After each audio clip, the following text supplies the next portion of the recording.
सुबह उठकर चाय का पहला घूंट लेना या दरवाजे का हैंडल घुमाकर उसे खोलना, ये कुछ ऐसे काम है जो हम रोज करते हैं, पर शायद ही कभी इन पर ध्यान देते हैं।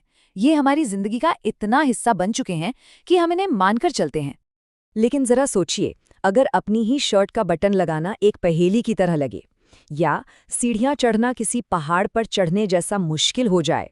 लाखों लोगों के लिए ये कोई कोरी कल्पना नहीं, बल्कि रोज की हकीकत है। एक ऐसी सच्चाई जहां आज़ादी की हर सुबह एक नई चुनौती के साथ आती है। 94 लाख, ये सिर्फ एक आंकड़ा नहीं है।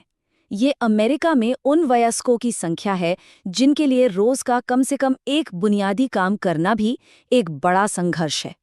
इन कामों को experts activities of daily living कहते हैं। ये एक बहुत बड़ी लेकिन अक्सर अनदेखी की जाने वाली चुनौती है जो हमारे चारों तरफ मौजूद है। अब यहाँ एक बहुत ज़रूरी बात समझने की है। समस्या हमेशा इंसान की काबिलियत में नहीं होती। असल में ज़्यादातर समस्या व्यक्ति और उसके माहौल के बीच तालमेल की कमी की वजह से होती है। इसको ऐसे समझिए कि कोई एक बहुत भारी दरवाज़ा खोलने की कोशिश कर रहा है, तो समस्या उस इंसान में नहीं, दरवाजे में है ना? हमारा माहौल, हमारा घर भी कभी-कभी उस भारी दरवाजे जैसा हो सकता है। तो चलिए इस विषय को थोड़ा और गहराई से समझते हैं। आज के इस विश्लेषण में हम देखेंगे कि ये चुनौती असल में क्या है, इसमें ऑक्यूपेशनल थेरेपी कैसे मदद करती है, और इसके दो मुख्य तरीकों पर बात करेंगे। एक तो माहौल को बदलना और दूसरा किसी की अपनी काबिलियत को फिर से बेहतर बनाना। तो सबसे पहले आइए इस चुनौती को थोड़ा और करीब से देखें। हमारी आज़ादी की बुनियाद उन छोटे छोटे कामों पर टिकी हैं जिन्हें एक्सपर्ट्स दैनिक जीवन की गतिविधियां या ADLs कहते हैं। ये वो काम है जो हमें आज़ादी से जीने में मदद करते हैं।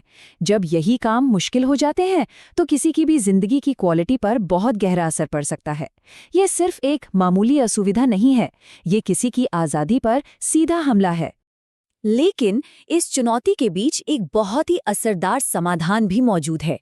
चलिए अब ऑक्यूपेशनल थेरेपी की दुनिया में चलते हैं, जिसे शॉर्ट में OT भी कहा जाता है। अगर इसे आसान भाषा में समझे तो OT एक बहुत ही प्रैक्टिकल थेरेपी है। इसका मकसद सिर्फ लक्षणों का इलाज करना नहीं है, बल्कि लोगों को उन कामों में वापस लाना है जिनसे उनकी जिंदगी को मतलब मिलता है, जिन्हें हम उनका ऑक्यूपेशन कह सकते हैं। OT का एक सबसे मजबूत तरीका ये है कि वो इंसान को बदलने के बजाय उसके आसपास की दुनिया को बदलने पर फोकस करता है। इसे एनवायरमेंटल मॉडिफिकेशन या माहौल में बदलाव करना कहते हैं।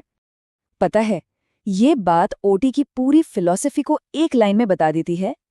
अगर कोई काम नहीं हो पा रहा है तो काम या माहौल को ही बदल दो ताकि वो हो सके। ये सीमाओं के बारे में नहीं, बल्कि सशक्त बनाने के बारे में है। और हाँ, ये सिर्फ कहने की बातें नहीं है, इसके पीछे ठोस विज्ञान है। ये फ्लोचार्ट दिखाता है कि रिसर्च कितनी बारीकी से की गई थी। रिसर्चर्स ने 6700 से ज़्यादा आर्टिकल से शुरुआत की और आखिर में सबसे अच्छी क्वालिटी के सिर्फ 36 स्टडीज़ को चुना, ताकि घर में किए गए बदलावों के असर को ठीक से समझा जा सके। मतलब ये एक बहुत बड़ी वैज्ञानिक पड़ताल थी। तो इतनी मेहनत का नतीजा क्या निकला? सबूत बहुत ही जबरदस्त थे। घर में किए गए छोटे छोटे बदलाव, जैसे बाथरूम में पकड़ने के लिए रॉड लगाना या लाइट बेहतर करना, लोगों की रोज के काम करने की क्षमता को काफी सुधारते हैं। और सबसे अहम बात, ये गिरने के खतरे को बहुत कम कर देते हैं, जो खासकर बुजुर्गों के लिए अपनी आज़ादी बनाए रखने में एक बहुत बड़ी रुकावट है। चलिए अब इसके दूसरे पहलू पर आते हैं। माहौल को बदलने के साथ साथ OT इंसान की अपनी काबिलियत को सीधे तौर पर सुधारने पर भी काम करता है, और यहीं पर फाइन मोटर स्किल्स की भूमिका सामने आती है। सीधी सी बात है, ये हमारे हाथों और उंगलियों की छोटी छोटी मांसपेशियों का कमाल है। इन्हीं की वजह से हम उन बेहतरीन औजारों से दुनिया के साथ जुड़ पाते हैं जो हमेशा हमारे साथ होते हैं, हमारे हाथ। और जरा सोचिए, हम इन स्किल्स का इस्तेमाल कहाँ नहीं करते। चाबी घुमाने से लेकर स्मार्टफोन पर टाइप करने तक, ये छोटे और सटीक मूवमेंट्स हमारी रोज की जिंदगी का एक अहम हिस्सा हैं। और जब ये स्किल्स कमजोर पड़ जाती हैं तो इसका असर हर जगह महसूस होता है। तो एक ऑक्यूपेशनल थेरेपिस्ट इसमें मदद कैसे करता है? वो एक 3 स्टेप अप्रोच अपनाते हैं। पहला, खास एक्सरसाइज के जरिए ताकत और निपुणता बढ़ाते हैं। दूसरा, काम को आसान बनाने के लिए सही टूल्स यानी उपकरण सुझाते हैं। और तीसरा, लोगों को सिखाते हैं कि वो किसी भी काम को छोटे छोटे आसान स्टेप्स में तोड़कर कैसे कर सकते हैं। तो अब हमने ये 2 तरीके देख लिए हैं, माहौल को बदलना और स्किल्स को बेहतर करना।